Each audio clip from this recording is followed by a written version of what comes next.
ओम. कार्तिकी एकादशी निमित्त सर्वांना माझ्या खूप खूप शुभेच्छा. कार्तिकी एकादशी ही मोठी एकादशी समजल्या जाते आहे आणि ती सर्वजण कार्तिकी एकादशी आपण करतो. उपवास म्हटलं की आपण साबुदाण्याची खिचडी करतो. साबुदाण्याची खिचडी ही सर्वांना खूप आवडते. काही जण तर उपवासात साबुदाण्याची उसळ किंवा खिचडी खाण्यासाठीच पकडतात, कारण ती खूप टेस्टी लागते, पण ती आरोग्यास फार घातक आहे. ज्याचे डायजेशन सिस्टीम चांगली नसेल त्यांना ॲसिडिटी वाढते, पचनात जड होते. तर मग आपण उपवासाच्या दिवशी नेमकं काय खाल्लं पाहिजे सुरुवातीला, नंतर आपण आवडीचा तो पदार्थही खाऊ शकतो. तर काय करायचं आहे, उपवासाच्या दिवशी भरपूर अशी पपई घ्यायची आहे.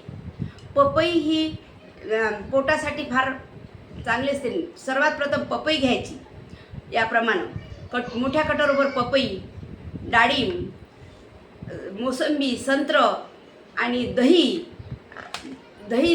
आणि याप्रमाणे ताक तुम्ही भरपूर 2 वाट्या, 4 वाट्या, 6 वाट्यासुद्धा ताक भरपूर पिऊ शकता तुम्ही. कोणी चटपटा बनवून फोडणीचं करून असं भरपूर ताक घ्या आणि असं आहार सेवन करा. आणि त्याच्यानंतर मग आवडीचा पदार्थ म्हणजे उसळ असतोच किंवा खिचडी, साबुदाणा खिचडी, तर ती या काही प्रमाणात ही सुद्धा आपण खा.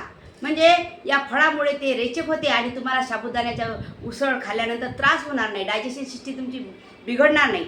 उसळ, चिप्स, त्याच्यासोबत शेंगदाण्याचा लाडू आणि हे हनी आहे. हनीचं काय उपयोग करायचा, साखरेच्या ऐवजी सहज वापरायचं किंवा हनी वापरायची. या आपण पपईवर सुद्धा हनी टाकून खाल्लं तर खूप टेस्टी बनते. आणि याप्रमाणे हनी टाकून असं आपण सेवन करा. असा आहार आपण आपल्या उपवासाच्या दिवशी ठेवा आणि आपलं आरोग्य चांगलं राहू द्या. ओम.